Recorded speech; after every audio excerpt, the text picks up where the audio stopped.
fucking hate this. Tell you. No, I'll get into it. But just... Of course you will. Just people in general. Yeah? You need to learn to... Well, there's probably a pill you can take or something. For what? To just function in society. Just to chat with people. To loosen you up like a lubricant. Just to not get that... I mean, I got angry. Didn't get angry. Did you not? But I maybe bit a little bit. When? When you were charging your vaporizer on like a 10 meter long extension cord. Oh yeah. So that you could charge it from the couch without having to get up. No, you're making up those reasons. Why are you using that then? It's the cord I use to charge my PS4 remote and your vaporizer. Because why use two different cords? Why not get a vaporizer that doesn't run out of battery? That's not a thing. There's no logic in this. I'm not trying to change your mind. This is just, there's just some boiling hate that's just always on a rolling boil. Yeah. And it's just whenever I find something, it's like, for some reason, my soul just goes, fuck that. But yeah, and I could try and formulate but I don't care. It's just, it just bugs me. That's fine. Yeah. Most of the time, game breaking. I have a little bit in the front of my mind that starts like, what the fuck are you talking about? And then in the back is calm Steve being like, it's just Nick. This is just 10 years. This is probably more. I can't remember. Yeah, more than 10 years of like. This has always been the case. Yeah, we met screaming in a. It is a part of you that I've never enjoyed. I've always tried to. I thought, when will this end? But it's just funny. It's just me trying to. That's the problem I get, and I get that with normal people in the street. Yeah. Like we had, I'll get into some of that, but like we've been approached to, from Stoke-on-Trent to do some kind of promotional stuff or like work with or go along to somebody's big like event, with like a big gang of people. This was this is a cosplay thing. And it's like, that'd be quite fun to do. I think it's for a film premiere. And it was like, that'd be quite fun to do. But there's still going to be part of my mind that's just going to, make fun of everything that's there inappropriately. Yeah. And kind of be like, I'd rather have the, why is he being a dick? I'd rather have that reaction than, I'm Leia from, yeah. Just be like, I don't want that pleasantry. You can get that from anything. Yeah. You can get that from your phone. You can just Instagram that shit of you complimenting yourself. And I like complimenting people if they've done good stuff. But there's part of me that will be like, why are you, I don't know, say Darth Vader. Oh, I see you've brought your kids here. Is there a favourite? I don't know. Stupid things that would just annoy me, like long extension cords. It's just kind of pop out. It's just a strange thing to annoy you. It's just going to be... Everything I'm pretty sure there could be nothing in my house. Like, nothing. You prick. Why have you got anything in your house? And even if I wasn't there, like, there'd still be something. Let's put it this way, right? It's out of a place of some type of warped, bruised love, right? Where it's just like... If it was someone that I didn't like, I wouldn't say anything. Right. I'd just be like, this guy's a prick. So I should take it as a compliment? Yeah. All right. Pre-show banter. Yeah.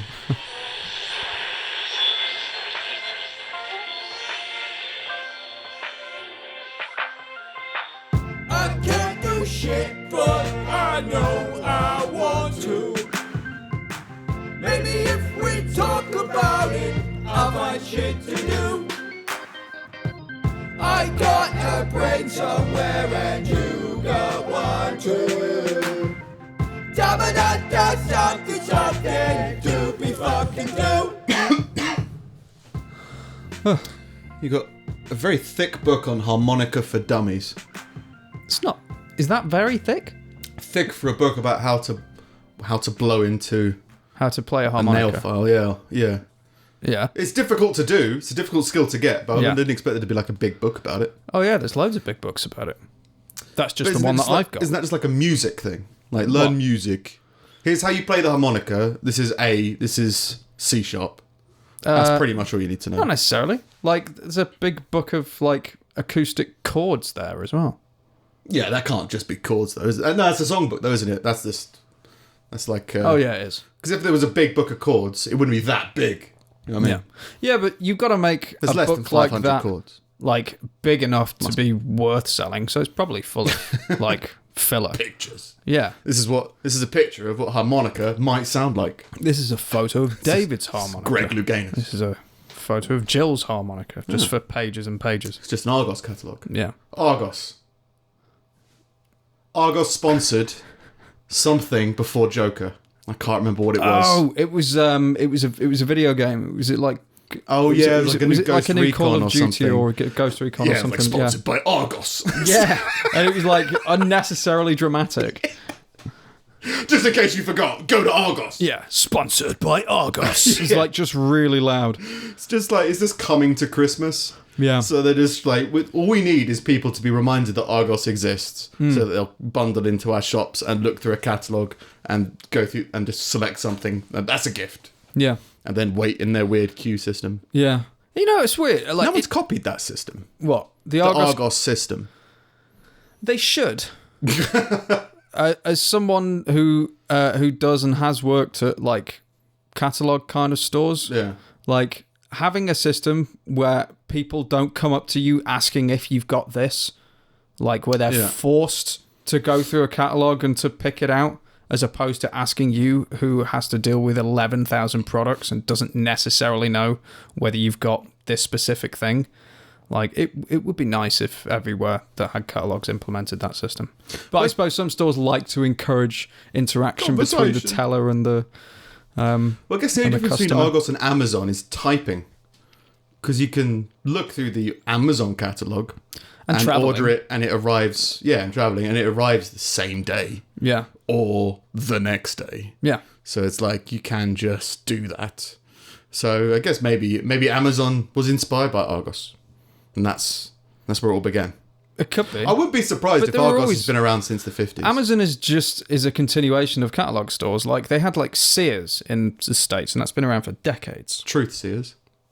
No, Sears From another dimension or something. Seers. No, not Sears. No, Sears. like Sears. Yeah. Yeah. Like ancient mystical beings Oh, that is that interpreted signs from not the ancient quite the gods. same? These ones sell like sofas and lamps and things. Oh, you got to move with the times. Yeah, but they always had catalog stores. Like Amazon's just a continuation of that. Yeah. I think. Yeah. Well, I'm glad that this is riveting conversation. So Halloween, apparently. Well, Stoke-on-Trent first, I think. Yeah. Stoke-on-Trent was done. And, like, we released the episode as of this recording. Yeah. And, how did you find it? Good. It would have been more manageable on more sleep, and I'm sure that's triply so for you. Yeah. But it seemed to have like a peak that was quite early. Yeah. And then it was much more of a family crowd after that. Yeah, well, I think there was a lot of stuff that we didn't... I had a good time there, and I think it was good to do. Well, I think we learned some stuff from doing it. And, like, one of the first things I learned was, like, someone came up to the booth. I think we were kind of prepped to record something. Yeah. And some guy came up to the booth and started chatting. And I think we've discussed before, like, oh, we'll record it and record interactions with people. But as soon as it happened, it was like, this person's come up to, like, talk to us. We're not just be like, now you're on the internet. Yeah. You know, it's just like, like for someone to come up and like, have a conversation to suddenly be part of some kind of thing was like, it felt like that was a bit ambushy. Yeah. So I was like, oh yeah, that feels weird. Kind of like, maybe we had like a dedicated area, If there was but it a wasn't sign clearly. up saying we're recording, if you talk to us, you'll be recorded or something. That seems a little bit unpatriotic, like passive aggressive. Like it seems like you're not very welcoming. You know what I mean? Yeah. You'd be like, oh yeah, we'll record something, and then can get people involved. But when someone comes up to I think there was a belief where we were like, oh, let's record interactions with people. Yeah. There was like people just want to come up and talk to us, you know, and then for suddenly a camera to be pointed in their face and microphones, and us with earphones, they'd be a bit like, no, I just wanted to ask you about some stuff. Yeah. I didn't want to be a whole thing. We did have an area, but we needed. I forget what the name was called, but it's this weird thing. Comes in a tube and it extends up and stands up. It's got a special stupid marketing promotional material name. The sign stands. Yeah. Something like that. Yeah, to be like, oh, this is like you know, I was thinking about it like like film premieres. They've got that screen that people take photos by. of something like that. And like, oh, what's this for? Oh, for photos, and we can chat with stuff and interview. We could just make it big, so it just walls everyone behind us off. Yeah, well, they were walling. I didn't want to cause an issue on the day. Yeah, but yeah, I mean, we weren't using all the space, to be fair. But it is, people's stuff was just overflowing all of our stuff. It was like, it's getting a bit more cramped now. We moved the tables to make more room for us. Yeah. Not to make more room for you. And then they were walling off other people. You've paid for this space. The running on it on like 20 minutes sleep or whatever it was was just... That was exhausting. Horrendous. I was surprised how sapping it was to just kind of sit there. Yeah. Most of the day. I mean, I guess you're just kind of hyper aware all day of everybody that's around, looking, are they interested, and then joining in the conversation and trying to have that energy when people are talking to you. Because there's no part of you that doesn't that's like, I don't want to talk to you. It's all just like, we talked to a lot of people today. And just trying to maintain that kind of approachable nature, which I don't do at the best of times. Which we struggle with anyway. I yell at people with extension cables. Yeah. It's just whatever. Yeah. It's just, it was a difficult experience, but I think we learnt some. It was fun. It was definitely a worthwhile experience. The way I put it most efficiently, in terms of pulling teeth, you go, if we didn't have that deadline, then we wouldn't have done a whole load of stuff. And if we didn't do it, then we would have just done nothing on a Sunday. Yeah. So we achieved something on a Sunday. That's more than what we should aim for. Yeah.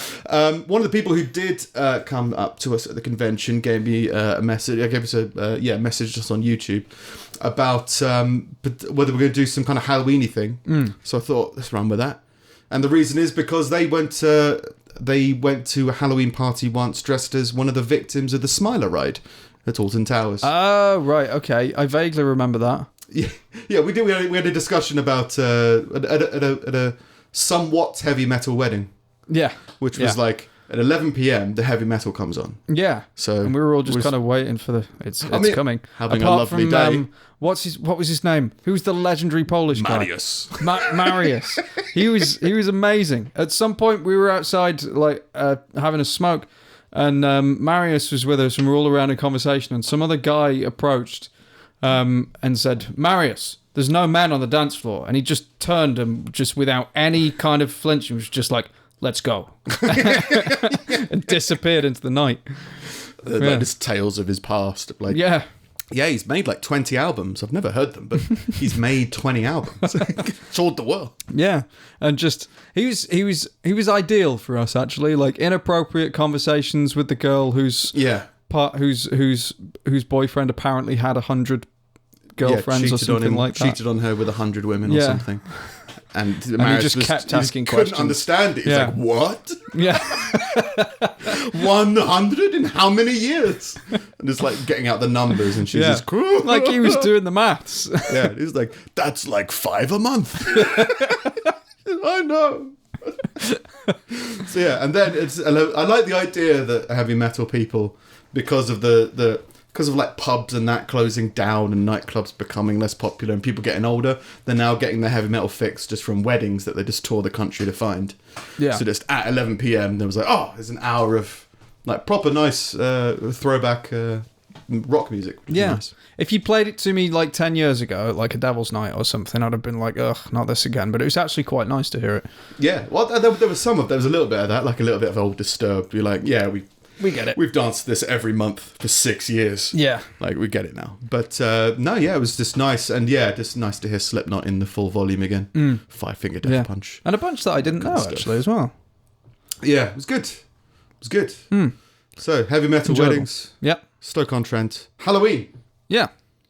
Smiler victim. So, yeah. Smiler victim. So, yeah, I guess... So, how would you dress up as a Smiler victim? I suggested running into people at 90 miles an hour. I don't know. I'd make it ballerina specific. With no legs I know one of them was a dancer, so it would. Yeah. That it's got. I think we covered it when it happened, but she got 150 grand or something, or more. I don't know. That number's just in my head ruined. Somewhere. Well, her potential grand. dancing career ruined. We've known lots of dancers. I think they would accept 150 grand to stop dancing for a bit. Well, for life, though. Yeah, I guess for Here's life. this thing that you love doing. Your wedding day. Never do it again. 150 grand. You get a pogo stick on your leg, though, can you? Oh, mate. chop off my leg and give me a pogo stick. Hey, one day. Boing! Yeah, I've been fucking healthy for a little bit. We're going to get to Halloween eventually. Okay. My brain just keeps on spazzing out. Yeah. Yeah, I've been off sugar. Up to Stoke-on-Trent, I was paranoid. I said paranoid. I was concerned. I say concerned. I was aware that if I got sick, then the whole thing would kind of fall apart a little bit. Yeah. So it was like all the way burning up to it. I was like, well, I can't break all my bad habits now because then my body will get surprised and then I'll crash or something. Yeah. So I continued to live life like a prat. And then just after it happened, I was like, okay, right, now let's clean house, and completely crashed for a week. Yeah. And now I'm starting to kind of come back to it. So yeah, you have been quite quiet. I've been dead. Yeah. Like I barely made it to the heavy metal wedding. Like that was a week after And that was a week Stoke-on-Trent. later. Yeah. So the 7 days of like, no sugar. I tried going the proper sad man route of having like my microwavable frozen meals delivered. Oh, So, right. like from one of these like protein companies that are like for bodybuilders or whatever. And I was like, it's like, technically this is kind of a keto diet. Yeah. Try that again, even though it's fucking horrible. And I don't recommend it. But then to I anybody. suppose you've got no excuse except for your vices not to eat healthily. Yeah, well, yeah, and the drug that I've been my medication for this weird experimental seasickness that cures diabetes drug. It doesn't cure diabetes. It just makes you so seasick. Eventually, your diabetes leaves you. Yeah. It makes you seasick until it gives you more insulin or does something. Okay. But the big side effect is if you ingest anything caloric or any calories. Food. Yeah. And not water as well. Water's got some calories in it, I think. Probably it's got some in it. I don't know. What those little insect pets kids used to have. Sea monkeys. Sea monkeys. Calories in it. Yeah, maybe don't eat sea monkeys. Might be in, but if they'll probably be in the water though. Water supply somehow. I don't think so. My brain's all They'll over be the place. killed off by the fluoride. Do you know the only way to get into space is through Kazakhstan? Oh, like, why? Maybe China as well, but NASA's like closed. I watched this thing about the guy who spent a year in space. Horrible Netflix documentary. Don't watch it. It's just made really badly. Oh, right. That's a shame. It's like 12 episodes of like 13-minute long episodes that are just kind of like about his family and stuff. And it's like, we want to know about your year in space, not how much your wife loves you. We get it. Yeah. But the big thing is you're in space, right? And it's like, you're waiting until halfway through the first season to actually go to space. What's the point? But yeah, they said that because NASA kind of lost loads of funding, so they don't launch manned missions into space anymore. Oh, right. So they just do send the robots up. Yeah, they can spend rockets into it, but if you want to go to space, then you have to go near the equator because that's where the Earth is traveling fastest. Right. And the only real places in Kazakhstan. Flung off. Oh, no, you just can't keep up if you don't go to the equator. Because when you go to the inertia, I looked it up because I was like, why? But inertia, right? So when they get into space, they're still traveling at the same distance speed as the Earth is spinning. Yeah. Because they've come out of that, going at that, and that's where it's going fastest. And if you go outside of that, then it becomes more difficult. Oh, okay. More fuel, probably, right? Yeah. So more weight. And then maybe China can do it as well. But yeah, I just thought it was weird that Russia controls space. I felt like they'd be more open about that. So they won in the end. Yeah. Well, they won in the first place, right? They were the first people in space. But yeah, so right, yeah, they were the first manned space flight, but they weren't the first men on the moon. No, yeah, they lost out on that one. But apparently their technology was just always superior. That's something they talk about in the documentary. They're like, oh yeah, so Americans, if they want to go to space, they have to ask Russia's permission. I just find that funny. I think it's anybody, especially Kazakhstan. It's just it's not even part of Russia anymore. But they've been like, no, this is ours. I think they're building a new one. That was another thing. A new Kazakhstan. Yeah. Oh. With the whole new... And everyone in Kazakhstan works for the rocket place because it's a big industry. It makes sense. Yeah. They didn't go into... I think, do you remember, he got taller or something like that. We covered that. Yeah, because we've been so live on current events. Your spine decompresses while you're up there. Yeah. And then... So you come back taller. Yeah. I don't know by how much. I wouldn't go up there and then come back 7 feet. Yeah, it was in an inch or two, maybe. But it's still considerable. And then, it was a couple of milliseconds older or younger. I can't remember. The time one is weird, and I still can't get my head around that. It's nonsense. They're just making it up to get like atomic jobs. Yeah. So yeah, Halloween. Right. Do you know how Halloween began? I thought it was probably like a pumpkin festival or something. No, actually, I don't. I go into. I might as well jump into straight away. Actually, it's a good place to start. I don't know why I start there and why it wasn't started there, but it was the New Year, like 2,000 years ago by the Celts, I think it was. Before they got it right. Before they decided on just something else. Yeah. It was the New Year for the Celts or something like that, and it was. The Pope became Saint. The November 1st became Saints' Day or All Saints' Day. Okay. And then I should find the notes. Really, they are written here somewhere. But then the night before, it just became the hallowed date, and people were like, okay. Then it became pumpkins. Then it became sweets. When did it became eggs? When did it get like woo? You know what I mean? Like that doesn't sound like it's got anything to. Who decided? Well, we've got an explosive one. We've got a jolly one. We've got one with eggs. Yeah. Now we need a scary one. It's probably just leftover. It must be leftovers from something.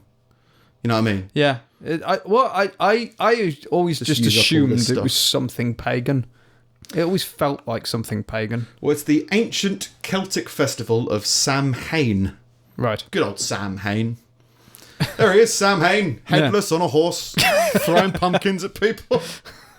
Where people would light bonfires and wear costumes to ward off ghosts. And burn witches. Yeah, why not? Yeah. They used to wear costumes to ward off ghosts. Okay, fair enough. So I guess they're warding off of ghost, evil spirits. Makes sense for Halloween, I guess, carrying on. Yeah. In the 8th century, Pope Gregory III designated November 1st as a time to honour all saints.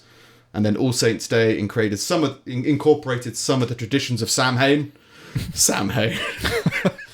I think it's pronounced something like Samhain or something like that. The evening before was known as Hallows Eve and then Halloween. Over time, it evolved into trick-or-treating, carving jack-o'-lanterns, festive gatherings, costumes, and eating sweets. Right. Just to get kids. It's a weird time of year as well, isn't it? I was saying this before, like the beginning of this month, for some reason, and like the middle of last month, September, October time, everyone I know, their energy just kind of switched. Yeah. Just drained and tired, kind of, more depression in the air. And I don't know what it was. And I seem to remember it kind of happening every year. So it could just be time to get them sugar. Yeah. Get that sugar in you and just keep on going till Christmas. It definitely dies off. Like I was always told it was difficult to sell. I said before, it's difficult to sell out events in September. Yeah, something like that. And then I guess it's more nighttime because it's coming up to, or it has been. The clock's going forward or Sunday. Back. Yeah, this Sunday. Sunday they go for back. us. Yeah. So last Sunday for you people. Oh yeah. There's maybe that's also a thing of like now there's more darkness. Let's get everyone together and remind ourselves of our community and how we can all dress up as horrific stuff. And you're decapitated if you lose the capital part of your body, right? I'm assuming that's what that means. You lose your head. If you're decapitated, you lost your head. You've lost your cap. And that's like the capital. Right? It's like the cap. That's where you put your hat. Yeah. So are you degloved? If you lose your hands, de-slippered. If you lose your feet. Lose your feet. De-walked. If you lose your... He's been de-walked. So yeah, you got... anyway, Halloween costumes. So, Smiler Victim. How would you go? You try and get something specifically related to Alton Towers victims. Yeah, maybe. Dancing around with no legs. Yeah, well, no, I suppose it would... I mean, it would be specific to to one of the victims, so it would probably be a dancer or something like that. Do you think there should be a time frame where you shouldn't do that? Good taste says yes. Good taste. But not by law.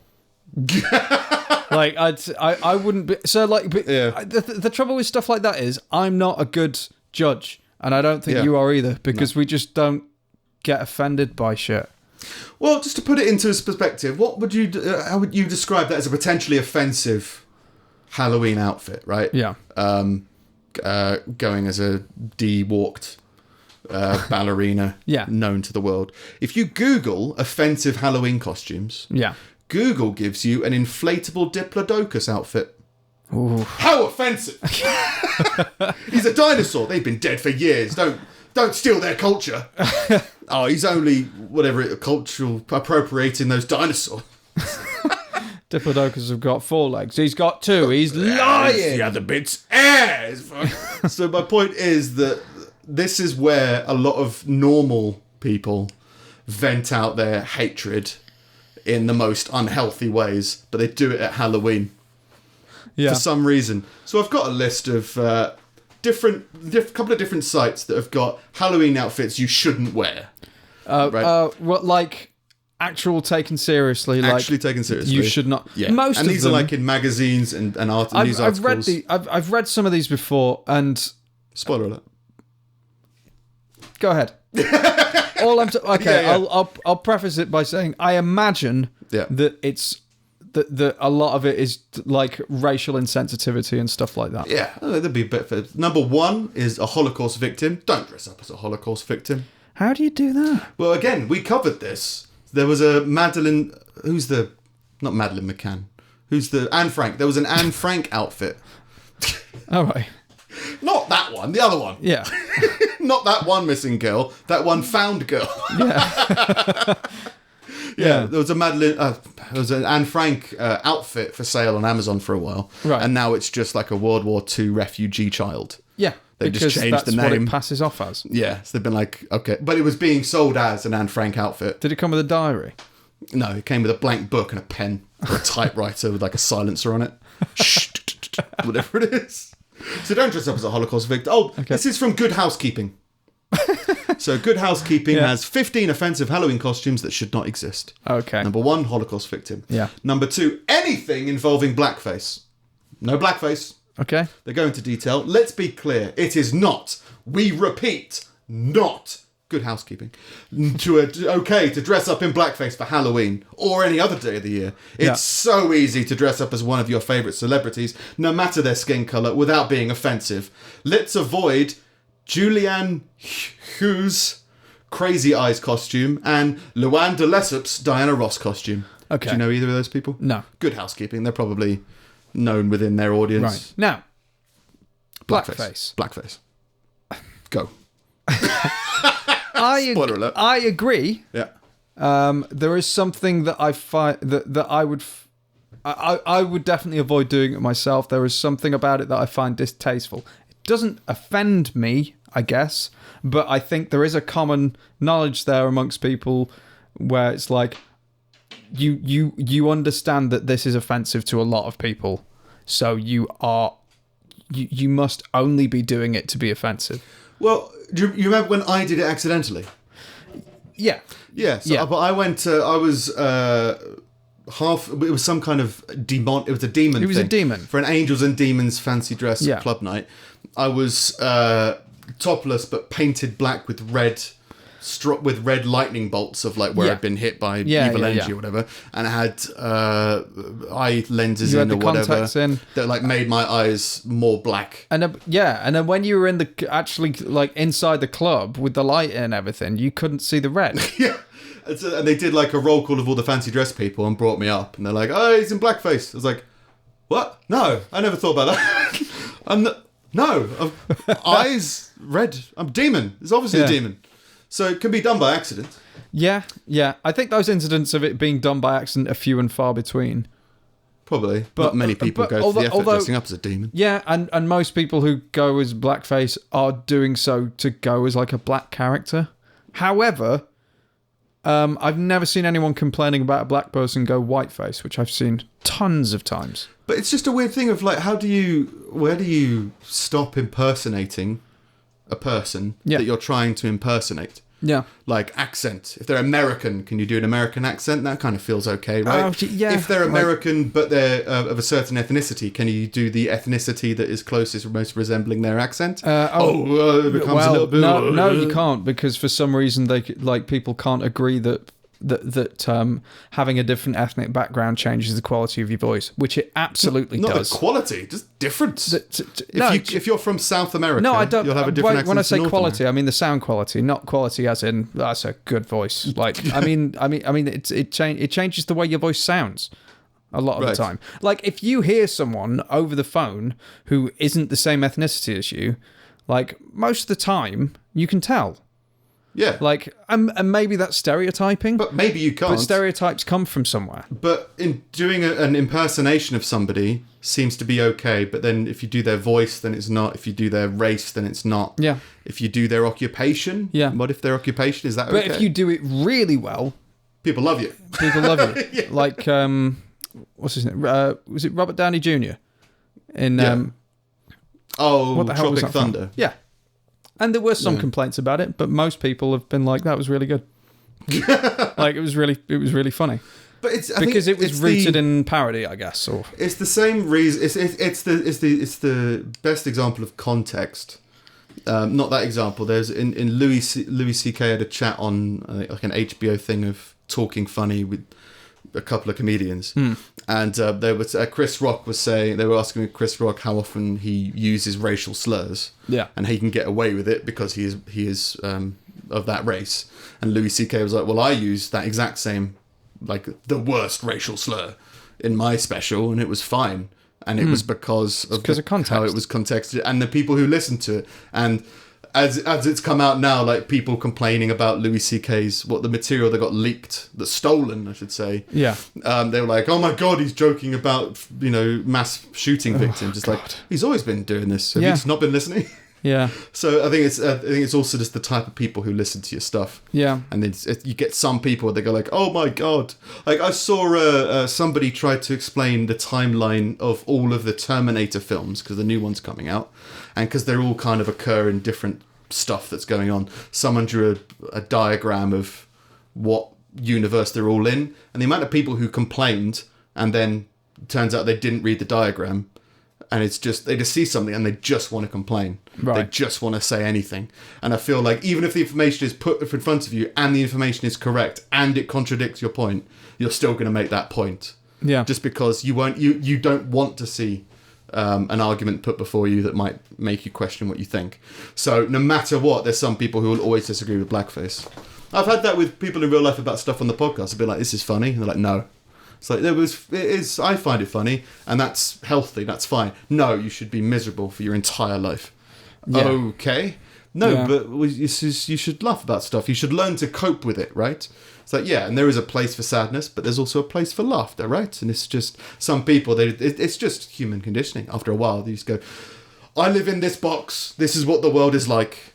We've been inching towards it, as we've noted for a while. Of like, suddenly you go like, oh, I think I just don't go to nightclubs anymore. Yeah. I think and now my opinion of those change, and now I go to other people's weddings. Yeah, but I'm not going to go to but then we never went to nightclubs to meet people.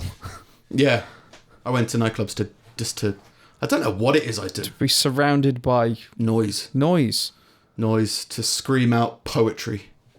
What it feels like. Yeah, it's definitely a release of artistic emotion. Yeah.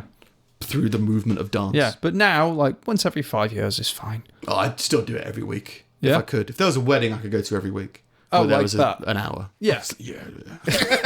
Get involved.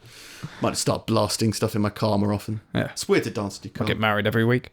Transphobic costumes. That's number 3 in Good Housekeeping. Don't wear transphobic costumes. Okay, so then you go, what is it, right? Disagree because... nobody seems to be able to fully define exactly what that means because it's not a thing. Yeah, it doesn't make any sense. Transphobic is a hate crime. A hate crime hot costume. Again, hate crime, not a thing because no one can define it. No one can define a hate crime? No one has decided exactly what it is. I think you can define a hate crime. No, because you'll find something, and like there might be a few things that people might unanimously agree on, but then there's so many cases where it's like half people will agree and half people will disagree. If I stabbed you because you used that extension cable to charge your vapor, I think that'd be a hate crime. It's fueled by hate. Not officially. No. Because, but like the more extreme ones of if like it's motivated by Murdering a baby because of their race. Yeah. It's got to be a hate crime, right? Yeah, but really, it's just murder. And I don't think it matters too much about the motivation of it. Yeah, I'd say it's probably not a crime. A hate crime is not like a crime to go to prison for, I guess.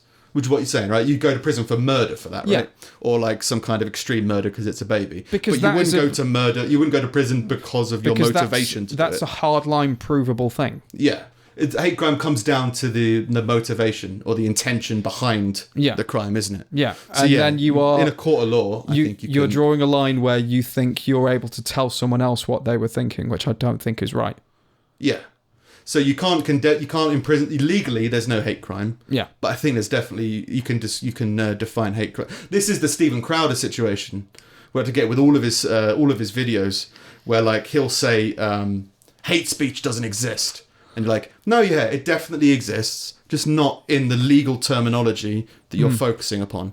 And every argument he has with all of his people on that topic was like, where in the Constitution or where in the law, who's gone to prison for hate speech? You go like, yeah, it's not a legal thing, but it definitely exists. It's just not punishable. It's more of a commentary, more of an adjective about a societal interaction. Yeah. And you go, yeah, you can't condemn them for it. It's a way of describing somebody's speech as hateful. So it definitely exists, but it's not policeable. Yeah. It's not a crime to perform hate speech in that example. Just as it's not a crime, it might not be a crime to perform a hate crime. But it could be if it's something that is actually a criminal act like murder. Like shouting at somebody because of their race might not be a crime. No. If you're in a stadium. I don't know. But it could still be a hate crime. Depends.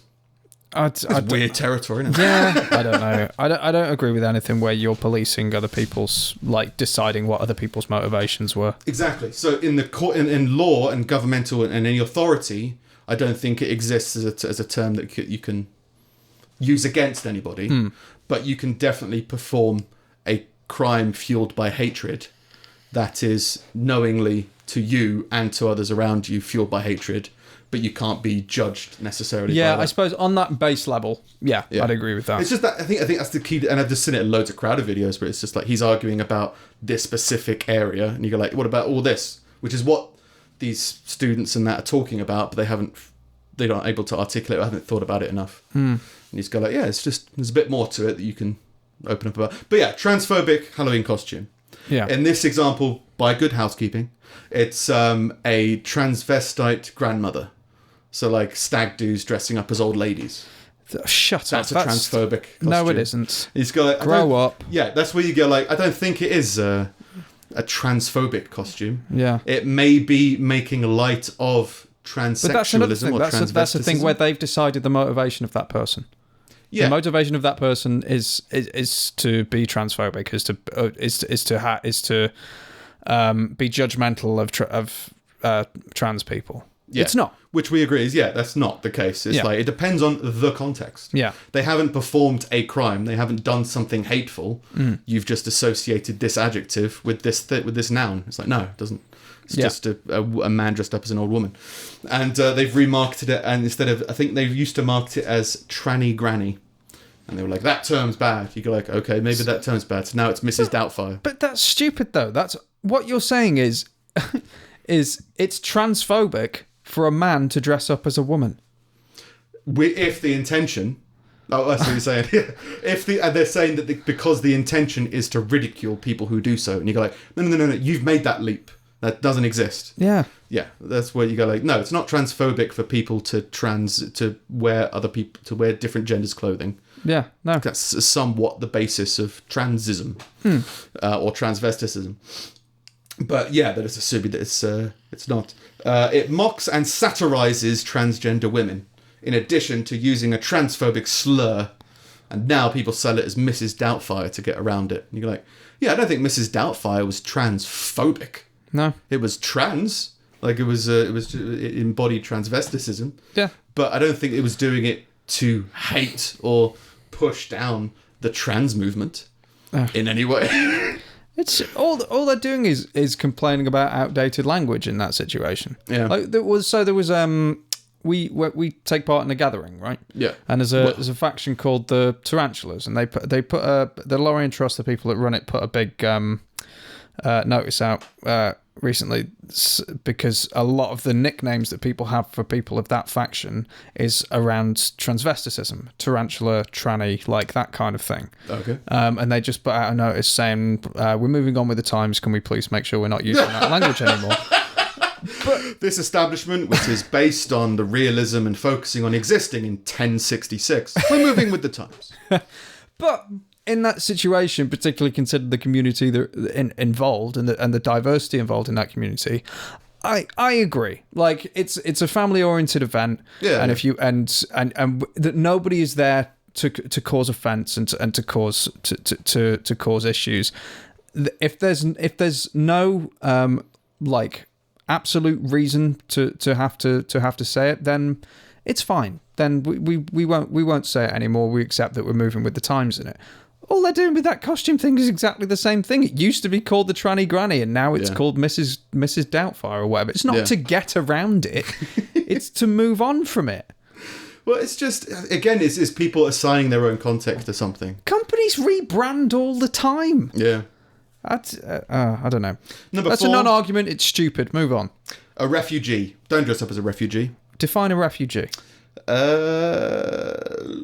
It's important to remember that it deeply impacts the lives of millions of people. This goes for any costumes that reference immigration issues. Just anything that references immigration. If you come as a wall, I guess, or a Germany or something, then yeah, just any refugees. No, don't dress up as refugees. Very loose. Yep. However, I've never, ever seen anyone dress up as a refugee. Now, I don't know. The only refugee I've never seen every costume. Only refugee costume I can think of is a child dead in a puddle. From that thing from a while photo. ago. Yeah, that's the only example of a refugee costume I can think of. That's not dressed as a refugee. That's dressed as a photo. Then fine. Like it's dressed as a photo. Well, as in, it's dressed as a culture reference. It's dressed as a cultural touchstone. It's not dressed as a refugee necessarily. Yeah. And again, you'd have more bags. But the thing is, like, I also think that there's not many people who would make that argument, which I think is why. And this isn't to sound big-headed, because I'm sure there's lots of people that feel the same way. But I think this is why, like yourself and me, like we sort of feel different about what offensiveness is. Like, there's another way of looking at this other than being outraged. Yeah. And just think about it, just a little bit. Other people's real struggles are not costume fodder, period. To quote from Good Housekeeping. Okay. Number 5 is body shaming and objectifying costumes. It's Halloween! Again, body shaming, all you're talking about is... So what is body shaming in a costume? It's a fat costume, right? That's all it is. I think the example in this one was... You know, there's a big craze... lots of promotional adverts about these outfits that you wear where you stand in it, but it looks like there's a short inflatable person carrying you. And there's like loads of different variants. And one of those was with an overweight woman carrying you up and she was naked or something. It's like, don't wear this. This is satirizing. Body shaming who? The person doesn't exist. But it's saying it's okay to laugh at something that might look like that representation of an obese female. It's okay to laugh at a funny costume. Yeah. No. You're wrong. You wouldn't be able to work at Good Housekeeping. I wouldn't. Number 6, cultural stereotypes, which we've discussed. When someone dresses up as a member of a culture that isn't their own, particularly in an exaggerated or humorous way, it can be hurtful to those who do belong. Now, let's try and relate, right? Because I've never... Like I said, we can't relate to anti-Semitism. We've covered that. We solved that. Next. We just can't relate to it, unfortunately. Well, yeah. And we're looking to get an expert in anti-Semitism on. we just can't relate to it because it's so alien to us. Basically, was the point about that. But in terms of stuff that I have been noticed, a very microscopic version of that is when people do impersonations of English people, and it's ridiculously wrong. Yeah, and you go like, there is a part of me that like people do English accents. They always do like very specific, either bad Cockney accents or they'll try and do very posh accents from like the Queen. Queen's English stuff. And it's like, not even Queen's English. Well, the Queen. accent, but not people Received speaking pronunciation. Queen's English. And it's just like, it doesn't make any sense, and all their references don't make any sense. And there's part of me that goes like, okay, well, if I went to America and I did an American accent, and I could say I can do a great American accent, and I just do the most southern American accent in the world, and they were just like, that's not how we talk. It's like, yeah, I know, but that's how Americans talk, right? That's just taking a small dialect. That was my whole thing about accents when I was growing up to be an actor. Yeah. Was like, well, if I'm going to do an accent, you have to go professional with it. You go like, well, there's no American accent. If you say, I can do an American accent, they're like, well, what does that mean? Does it mean anything? Is it a San Francisco accent? Is it a California accent? Is it a Chicago accent or whatever? You've got to go a little bit more so. That's the only example I can think of a cultural stereotype where you go like, it's not upsetting, but again, that's probably a very, very small example. Same with anti-Semitism. We just can't relate to that struggle. So maybe because our Stoke-on-Trent's culture has not been appropriated, maybe incest will catch on. Number 7 from Good Housekeeping: a terrorist. Don't dress up as a terrorist. Define. No. Just don't do it. Don't dress up. I'd say don't dress up as a terrorist because you might get shot. Okay, so. Right, but don't dress up as a terrorist. So, deep dive on terrorist. Okay. Anti-Semitism, cultural appropriation, terrorism. Don't dress up as a terrorist. Yeah. So, you have therefore decided what a terrorist looks like. Mm-hmm. Can Good Housekeeping explain to me what a terrorist looks like? Untidy. All its tables are at different angles. I don't know, whatever. Good Housekeeping must be about housekeeping, right? Well, the only thing I can think from What's that a housekeeping terrorist? Is it offensive for me to go out dropping everywhere. On Halloween dressed like just as me, but like balaclava, I guess. Well, just wearing a bomb. I'd say that's not offensive, but risky. It's not risky because you might offend somebody. Risky as in someone might kill you. Wearing a very cartoony, obviously fake-looking bomb. I might still kill you. Well, like, that to me isn't offensive. So it was only offensive if you involve like someone's culture in the costume, which means Good Housekeeping have decided on what the culture of a terrorist is. Yep, don't do it. But they're just they're just completely ignoring that, ignoring the fact that they are being totally racist. Just don't do it. Fuck you, Good Housekeeping. We've got a lot to get through, so I'm going to burn through the rest. Jesus Number Christ. 8 is zombie versions of recently deceased celebrities. You can go as the celebrity, but not as the That's corpse not version. scary. It's Halloween. It's not really scary. You get like Halloween office parties. Yeah. Some people went as the Twin Towers once. That's funny. Yeah, it's great. Yeah. So you guess people go as zombie versions of like Michael Jackson. Michael Jackson, but he's dead. Yeah. Be fun to do. Upset because the building died. Get over it. It was more the people that jumped to their death. I know. I was being ironic. Ironic. Right. Number 9, an eating disorder. Don't go dressed up as an eating disorder. You're going to ruin it for everybody.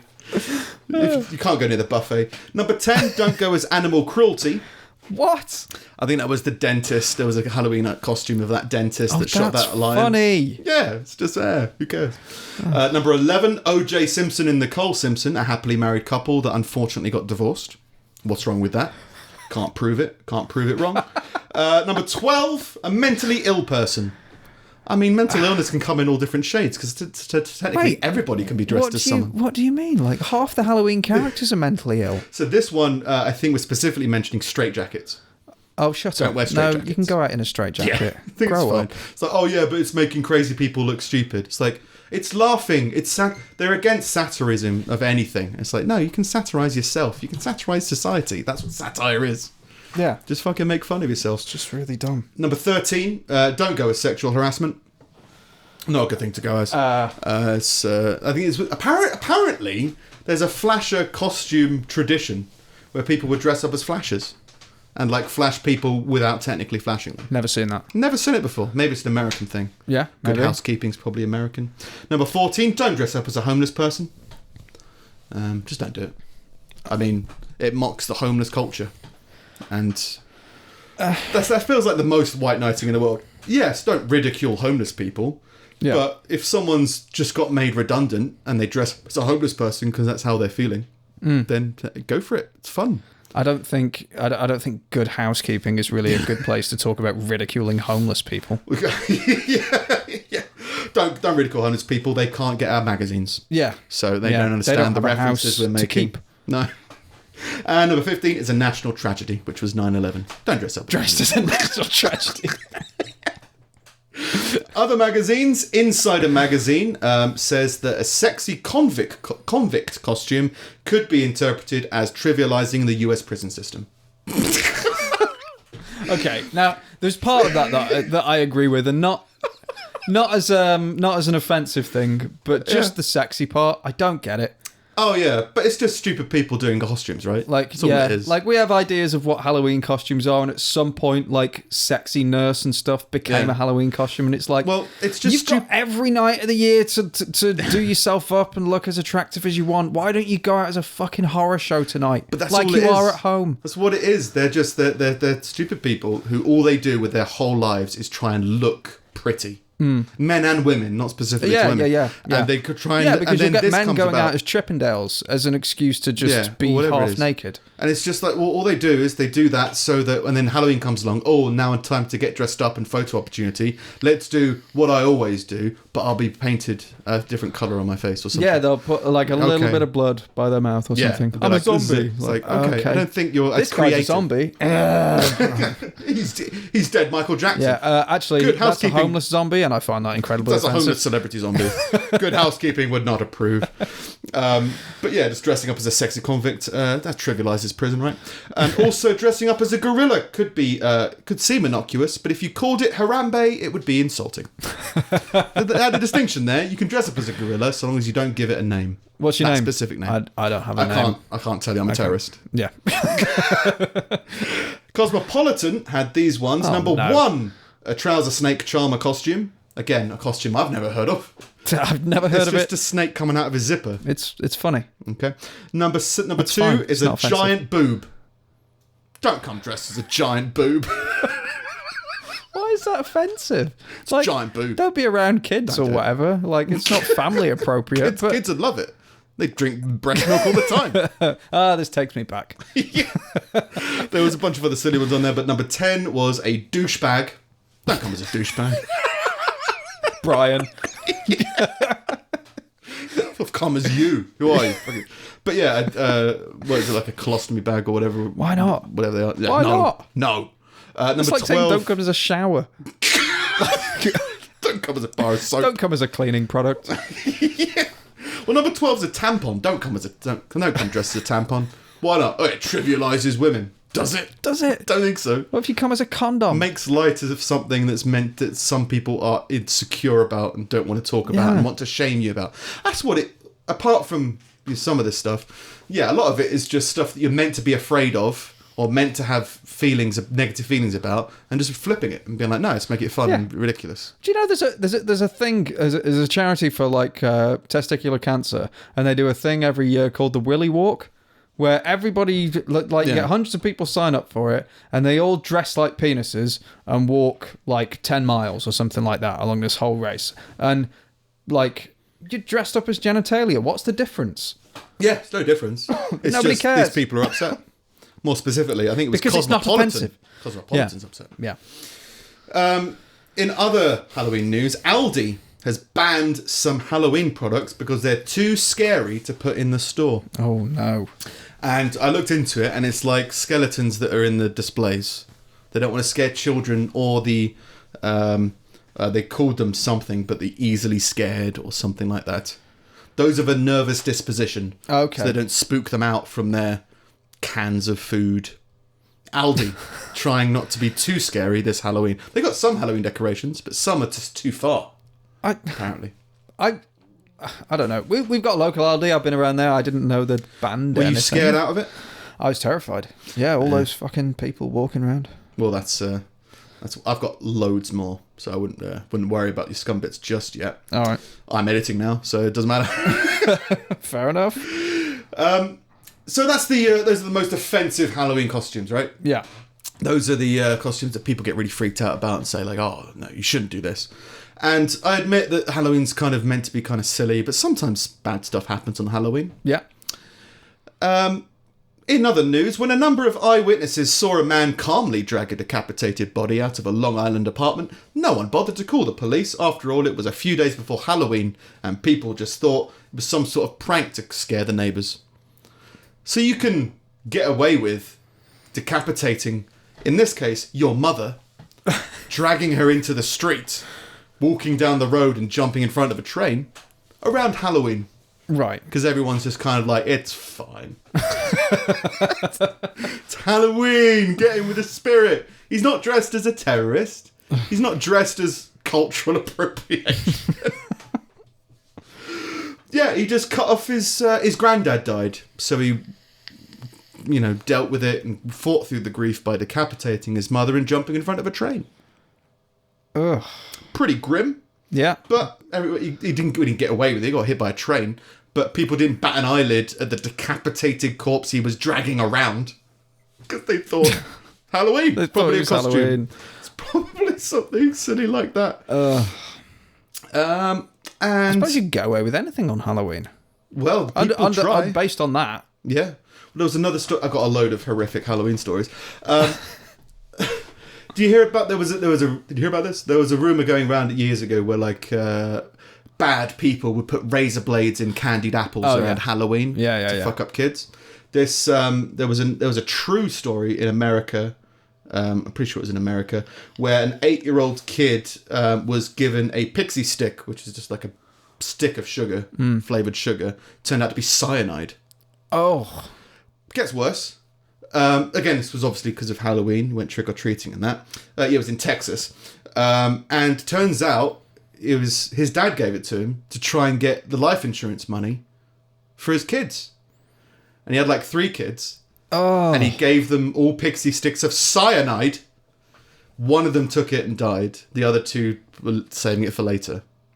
And just, it slowly came about that, he was found guilty of murder, sentenced to death. Jesus Christ. And executed. Good. As he should be. This was in 1984. Yeah. But just fucking... The one to go through the trouble... I mean, he's trying to con the insurance companies, right? Fight the power. Kill your kids. But, like, putting cyanide into a pixie stick and then giving it to your kid to solve your... bad income. Wait a minute. Why do your kids have life insurance? They're not going to earn you anything. I don't know. You there's emotional distress and all that stuff, obviously, if you lose a child, but you don't lose an income. No, but I think you can take out a larger insurance policy the sooner you take it out in your life. Like if a 90-year-old takes out an insurance policy on their life, I think the terms aren't as good as a 50-year-old. Oh, yeah.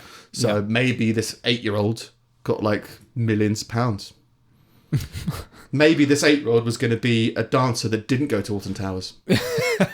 Yeah. You never know. Yeah. 150 grand, cyanide. In other horrific Halloween news, in Chicago South Side in 2011, 55-year-old Liddell Peoples, it's a good name, blamed his girlfriend for stealing his bag of Halloween treats. The 55-year-old blamed his girlfriend.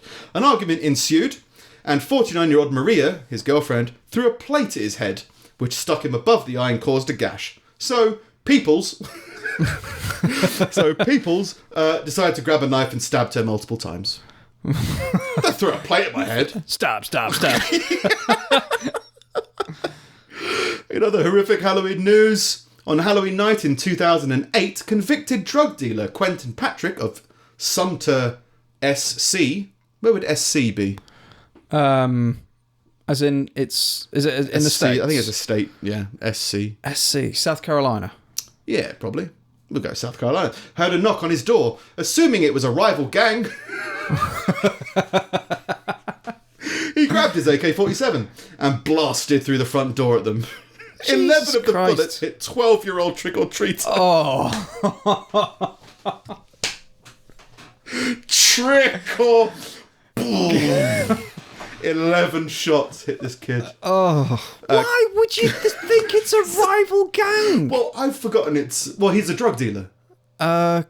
So, I mean, there's an etiquette Do you amongst not know drug dealing what date gangs. it was? Well, there's an etiquette, right? All drug dealing gangs, they knock first, see if you're home, see if you want to come out and have a stabbing.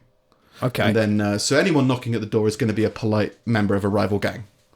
So, or swoop, whatever it is. So, and I've forgotten it's Halloween loads of times. And there's people knock on my door and I'm like, hello? And they're like, trick or treat? Like, no. Yeah. Just go away. It's just a strange reaction to have. Oh, someone at the door. Shoot the door up. Well, Pistorius, he went all Pistorius. Oh, yeah. All Oscar. Pistorius, that athlete who previously went to Alton Towers. Everyone who's lost legs is because of Alton Towers today. I actually misread this one, so this one might not be very funny. Right. I read this as preacher strangles woman to death, then dresses up as her son for Halloween. Hey! No, he strangled the woman to death and then dressed up her son for Halloween. Oh. So, like, strangled the mother, then was like, put her in the arbor. Psychopath. And then it's like, you can go dressed up as a zombie version of your mum. You'll get it when you're older. Yeah, goes your mum. She's dead. Although he'd previously served separate prison sentences for stabbing a woman and murdering another. Oh. How is he out of prison? Oh, God. So he's gone to prison. He's served prison sentences for stabbing a woman. Then he served a prison sentence for murdering a woman. Then he got out, became a pastor. He shouldn't be out. He became a pastor of a small Michigan church. Chair. He became romantically involved with a female resident a few trailers down and would frequently babysit the woman's 3-year-old grandson. While the 3-year-old boy was in the trailer, White knocked the boy's mother out with a rubber mallet. He's got some comedy. Yeah. Doink. Then strangled her to death with a plastic zip tie. He stuffed her in a garbage bag and dumped her in the woods. Then he returned to the trailer and dressed the boy in a Halloween costume. When the boy's father came to pick him up.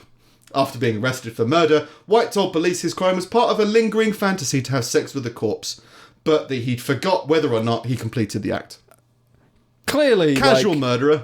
Level-headed, was well ready to be let out of prison. Well, the guy's in his mind must be some kind of immortal, right? He stabbed a woman, went to a building for a couple of years, came out. Murdered a woman, went back to a building, came out. Then he gets chosen as a disciple of God, a preacher, a speaker of God, a communicator of God's words. Whatever that term is. If we get a Jewish person on, we have to get a Catholic person on. Yeah. Or a Christian person. I put them all in the same box. Are Catholics Christians? They are, aren't they? But we've had Protestants and Catholics. Yeah. They're different, but they're Christians because they follow the certain part of the Bible. Yeah. So I guess we'd have to we'll get loads of religious people on. Why not? Decent. But he forgot whether or not he had sex with a corpse after a lingering fantasy. Just hang around. Vaguely got a fantasy that won't go away. This is the last one from me in horrific Halloween news. I should have made a segment for that. Horrific Halloween news. Jeremy Brian Jones was a drifter and self-proclaimed ladies' man. Okay. Who was raised in Oklahoma but wound up in Georgia. Oh, it's kind of a romantic. Nice. He eventually befriended a woman who allowed him to stay at her home. Oh, no. On Halloween 2012, after doling up the woman's... I keep on reading that they're dressing up as kids, because that to me is the most twisted piece of shit in the world. On Halloween 2012, after doling up the woman's 12-year-old son and the boyfriend in makeup so that they'd resemble Ace Frehley and Gene Simmons of the rock group Kiss, okay, Jones went to a popular tavern in Douglasville, Georgia, where he stabbed a woman wearing a Betty Boop costume. He was in the costume or she was in the costume? It's not clear. Ah. I like to think it was him. Yeah. Because nothing says ladies' man like a man dressed up in a Betty Boop costume stabbing people in the parking lot.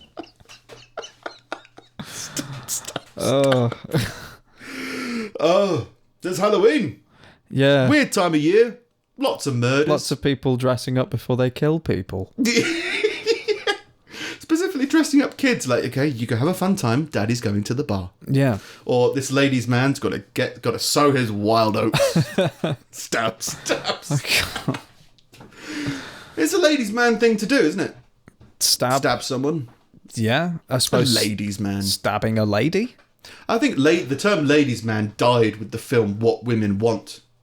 I've seen a bunch of articles come up recently that have said, I haven't read them, that have said, like, all the things that were wrong with What Women Want or something like that. And I was just like, I'm going to hate that. I'm not reading it. Yeah, I watched that as a kid. Is this Mel Gibson just a Mel Gibson rom-com? Yeah, that was my Halloween-esque news. All right. Well, mine isn't Halloween at all, but that's all right. I did get the memo. I just forgot I got the memo. Yeah, all right. Steve's collection of useless meanderings. Scum. Oh, I don't think my notes are working on here, so I'll have to use them on here.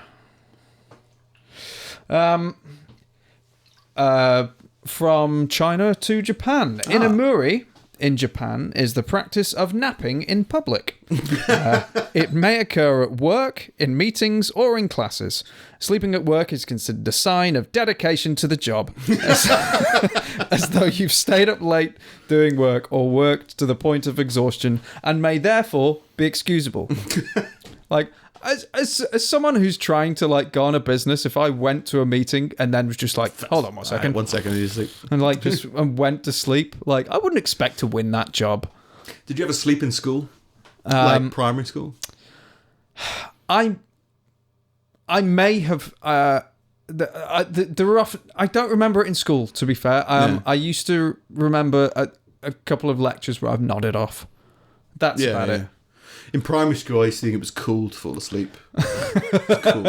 So I used to do it from time to pretend to have fallen asleep. Oh, right. There's this one other kid in my class who I later became friends with because he kept on sleeping. And it was just like... There you go. Sign of respect. Guy's well like, cool. Yeah. Yeah, it was just like, oh, yeah. He's dedicated. And he was probably just like... I mean, why would a kid be tired at like 12, like 2 in the afternoon or something like that? Yeah. Maybe he's been up all night playing computer games.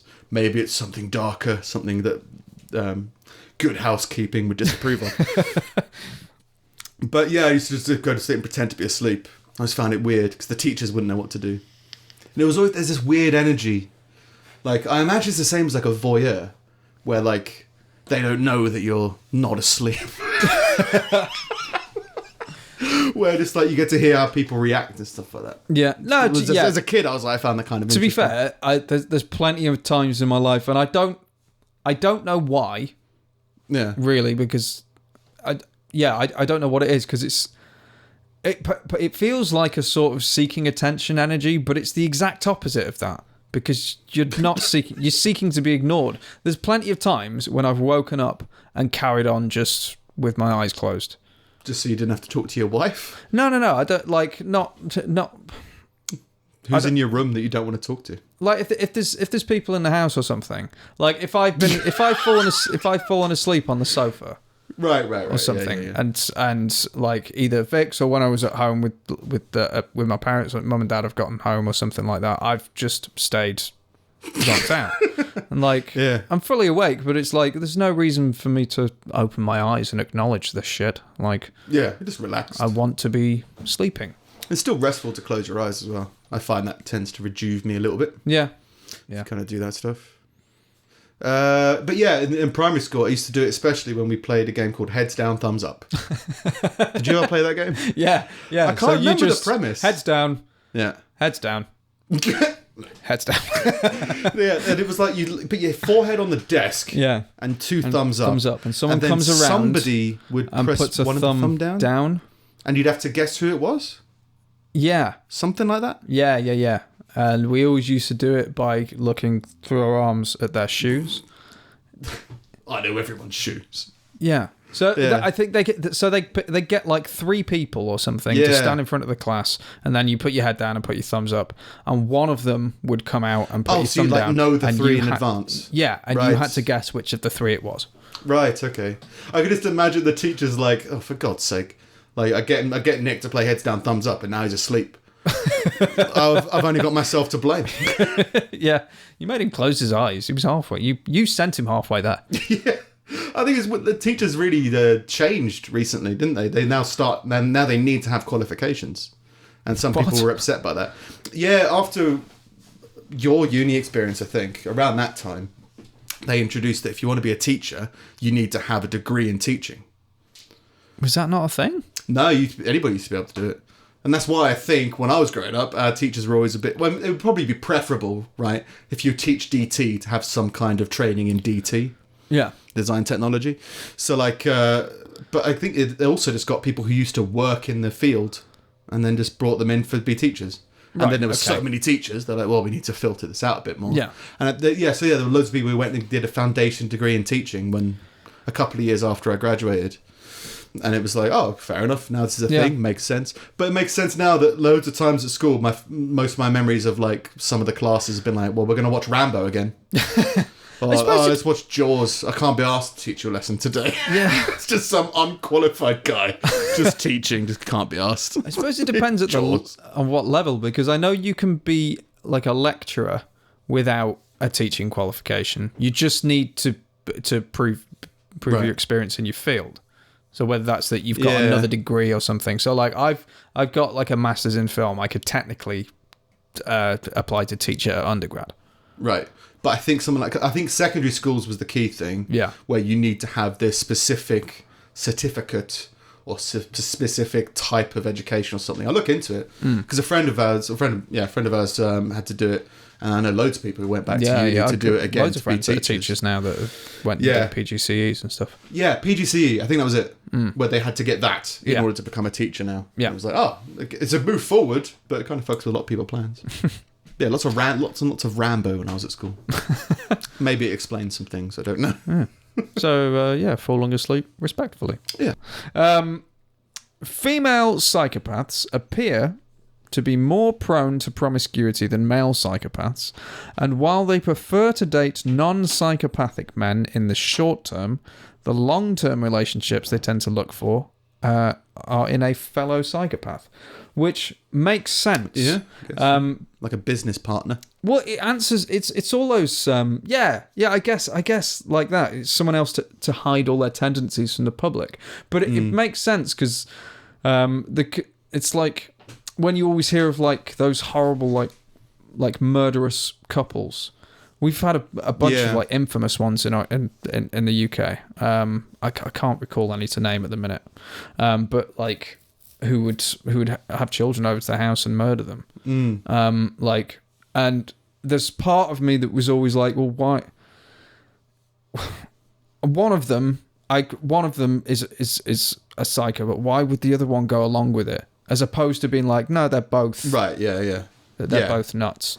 It wasn't that they were brought down to their level. It's like, no, they were both on this level. Yeah. I think it makes sense as well. Like a psychopath will be a female psychopath will be more promiscuous with short-term stuff because they're a psychopath. They can gain and leverage people and manipulate people in short-term relationships. So I guess that kind of makes sense. But when they actually want to settle, the psychopath settles down. Yeah. They want someone who they can work with. Yeah. And can relate to. So I guess it kind of makes sense in that terms of transition. Yeah. Whereas and who they can be fully honest with. I don't love you. And for that to be fine. No feelings towards you. Yeah. It's great. I'm the same. Let's get married. Yeah. Why? We can exploit all these people for wedding gifts. Great. Let's do it. Yeah. But yeah. Male psychopaths just start killing from day one, I guess. Yeah. Yeah. Maybe. It's hard to find them before they've ended up in prison, I guess. Well, I'm sure there's plenty of high-powered psychopaths. Yeah. Like businessmen and stuff. I'm sure there are. Well, we are on we must, both you and I must be on the psychopath scale in terms of we are a certain level of distanced from social acceptable horror. Yeah. And I think psychopaths just the other end where it's like absolutely nothing makes them gut wrench. Whereas there's stuff that we've both experienced been like, oh God, that's horrible. Whereas psychopaths, that doesn't affect them at all. Yeah. Yeah. Do they not understand those feelings, or is it that it's just completely alien things that trigger them, or completely selfish things that trigger them? I think it's they don't process the emotion. I think is the main psychopath thing. They just don't experience it. Yeah, and that's why you can usually in television and film people usually kind of pick up that something's off about this person, and it's like they're faking their emotions to fit in. Yeah, the same way that someone described Alzheimer's or dementia in something once, and they were like, you know when someone's got dementia when they just go along with what you say out of politeness. Like, who are you? Oh, I'm your son. Oh, yeah, I remember. And they don't, but they're just saying it because it's the polite thing to kids to get back into it because they don't want to make you feel bad for having them forgotten you or anything like that. This guy thinks he's my son. But yeah, you're not. The human instinct is to go along in the kind of social contract of communication, whereas people who are pretending or faking it. The push. Yeah, it's just humans will just go along with stuff. They kind of want to do it. So until they kill somebody. So yeah, when somebody doesn't do that, it probably jars somebody a little bit. The same way that we say some of the articles on the podcast, people go like, why are you talking about that? Why are you talking about that guy who decapitated his mum and then dived in front of a train? Well, it's funny, right? It's Halloween. Nobody cared until they found out that it wasn't a Halloween prank. Oh, okay. Yeah. Okay, and finally, a man in China sold his kidney to buy an iPhone when he was 17 and is now bedridden for life. That's a good phone, though. Yeah. But when he was 17, I don't know how old he is now, but if it was the first one, he's got to be gutted. I mean, literally. Yeah. Well, you make a lot of stupid decisions when you're 17. Yeah. I shouldn't be able to make that big a stupid decision. I don't feel like I made one that big. And I don't feel like it should be so easy for you to sell your kidney. Yeah, it should be a little bit more difficult. Yeah. And it shouldn't be allowed to 17-year-olds. But I'm assuming it must have been a black market thing or just, hey, we'll buy your kidney for thousands of whatever. Oh, I'll buy a phone then. Okay. Whatever you want to do. It's your life. Yeah. It's like that thing about, donating organs to people. It's like you are technically just, I thought, because your liver grows back, but I think you still have to be on medication when you donate part of your liver to somebody for either a considerable time or life. Right. Even though it grows back. You go like, grow back completely. Oh, yeah, but you're still screwed in some way. Same as giving a lung to somebody. I guess that doesn't grow back. But you'd be like, now you have to be on specific medication. Your life will change in some way. Yeah. It's not a simple, just there you go. I thought it would be different with the liver. Maybe it is and I'm misremembering. But I wouldn't sell my kidney. Yeah. Keep it. Yeah. That's me. That's good. All right. Well, yes. Happy Halloween, I guess. Yeah, just there's some horrible stuff out there. Yeah. As well as sleeping at work and being praised for it. That's a different culture thing, isn't it? If you're asleep here, it's because you've been disorganized. But if you're asleep in Japan, they're saying that you're so organized that you're ignoring your sleep to benefit your career. Yeah. Well done. It's just, it's far too much good faith. Well, there must be so much shame, social shame, in falling asleep in public because people must not do it as much as they can. Yeah. That they go if he is doing it, then that means they physically cannot stay awake because they've been working so hard. Respect to that guy, even while driving a bus. Yeah. Yeah. All right. Well, I've been at Nick Snip. I've been at Sing It Steve. We are at Pulling Teeth Pod on Instagram and Twitter. You can email us at wisdom@pullingteethpodcast.com, and on Facebook we are facebook.com/pullingteethpodcast. Yeah, we're on YouTube, so you can give us a watch, give us a subscribe, or something about a bell. I still don't. I'd like people Press to the watch bell more, so you but get notifications. Yeah. So every time we post somebody, we irritate whoever's got notifications on. And the website, www.pullingteethpodcast.com, is now live and should now be premiering new episodes a day early. So if you want to watch it, you can watch it a day early on the website. Yeah. That's going to be testing the waters this week because I'm doing a very heavy edit this week. Yeah. And starting to learn how to edit again. So it's going to be fun. Yeah. But cool. All right. So catch you later. Ta-ra.